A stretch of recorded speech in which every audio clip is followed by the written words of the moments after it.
in this incident. Just something, this incident just really touching everyone in this tight-knit community. We'll have much more from Longview coming your way tonight at 11. Back to you. All right. Thank you, John. Just days after the tragedy, the community quickly coming together to support the victims and their families. Our Jake Holter brings us a story of neighbor helping neighbor. Here outside Bob's Sporting Goods in downtown Longview, a line wrapped around the parking lot here for a community barbecue to raise money for the families affected by the mill disaster. And this is just one of the many events that are happening to support these families. You get to come out and not feel sad alone. Hundreds of people brought together by barbecue and love for their neighbors Saturday. People just keep coming, and it's unreal to us that, you know, something that was thrown together Thursday night is that everybody showed up to. Longview hurting after 11 of their own were killed after a tank imploded at the Nippon Dynawave facility Tuesday. So at Saturday's community barbecue, people were encouraged to pay what they can, with all proceeds going to the families impacted by the accident.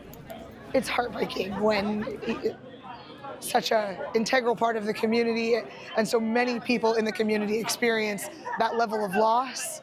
And so it's really encouraging to see when the rest of the community steps up and, you know, wants to take care of everybody. Across town, multiple vendors at the Cowlitz Community Farmers Market are donating some of their proceeds to the families, including Easy Peasy Lemonade. I was laying in bed on Tuesday night, the night that it happened, or the day it happened, and I just knew I had to do something to contribute to it. So this is the only way I could really help in some way. People we spoke with touched by the act of kindness, some grabbing a lemonade after seeing the fundraiser posted online. I have a 50-ounce strawberry pomegranate. For many, the tragedy still too raw to even talk about, but being together helps. A lot of new faces I haven't seen at the market. I hear about every Saturday, but a lot of new faces that just came out because they know local businesses are wanting to help in a small way that they can for the families.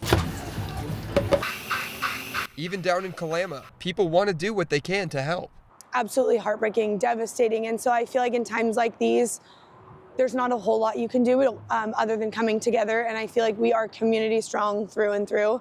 We always come together, and right now that's what we need to do. And Alice says 100% of their Sunday sales at the Kalama Red Leaf location will go to the affected families. In Longview, Jake Holter, KGW News. A big question still hangs in the air. What caused the giant storage tank to implode? Investigators with our Seattle sister station have been talking with experts and one man who has worked in this dangerous industry. Here's what Chris Ingalls found. We do have some idea of what investigators might be looking into as they search for answers here. And we also have a firsthand account from a man who worked with white liquor, the chemical that's claimed so many lives. 250 miles upriver from the site of Tuesday's tragedy, on the banks of the Columbia in central Washington, sits the Packaging Corporation of America paper plant. Well, I mean, you're dealing with hydrochloric acid, you're dealing with sulfuric acid. Mickey Deering worked at PCA doing the exact same job, known as kraft pulping. It is dangerous. This stuff can eat your skin, melt your skin. As workers at the Nippon Dynawave plant in Longview, several of whom died from chemical burns in Tuesday's accident. Since you were so close to that kind of work, I just assume that sort of might have struck you differently than the average person. No, it does, because you work with these people. I mean, and you know the dangers. It's unfortunate, and I feel for the families. Deering was among 200 workers laid off in February when PCA shut down kraft pulping operations at its Tri-Cities area plant.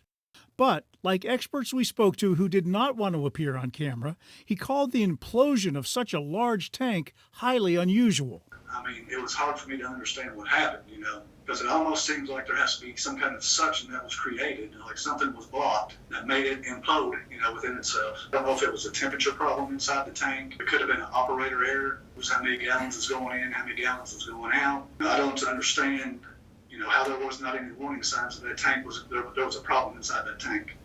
He wonders if there was a ventilation or a flow valve that got stuck, some kind of weakness in the tank, or a maintenance issue perhaps. These kind of tanks require regular maintenance and inspections.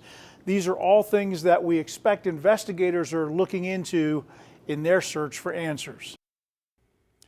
The Cowlitz Wahkiakum Central Labor Council and the union representing Nippon Dynawave workers have established a donation fund at the Lower Columbia Longshoremen's Federal Credit Union.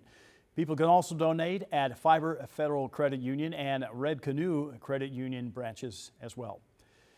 Look for all of our coverage and how you can support the Longview community on KGW.com and our free TV streaming app, KGW Plus.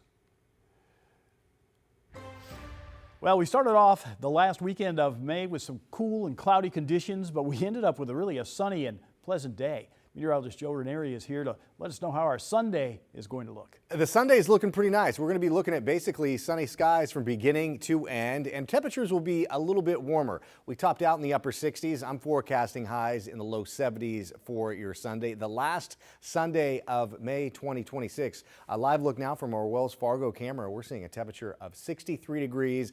And in terms of cloud cover, we're not going to be seeing pretty much of any of that here over the next day or so. This ridge of high pressure will slowly build, and as it slowly builds, our temperatures are going to soar. It's going to be feeling more like late June, early July, heading into the next couple days, or the early part of next week to start off the month of June, with temperatures getting into the mid to the upper 80s. Come Tuesday, we could be looking at daytime highs right around 90 degrees. So tomorrow morning, the only areas they're going to be seeing some clouds develop will be along the Oregon Cascades, and even that is going to be very brief. So the coast, the valley, the mountains in eastern Oregon are going to be seeing nothing but blue skies here. And in terms of rain, yeah, we are going to be looking at a deficit. That is the one little hiccup we are going to be looking at as we wrap up the month of May. We're going to be seeing close to 2 inches of where we should be below for this time of year. We're just over a ½ inch of rain. And looking at tomorrow, a lot of sunshine with temperatures in the low 70s. I'll talk more about your detailed forecast in a few minutes.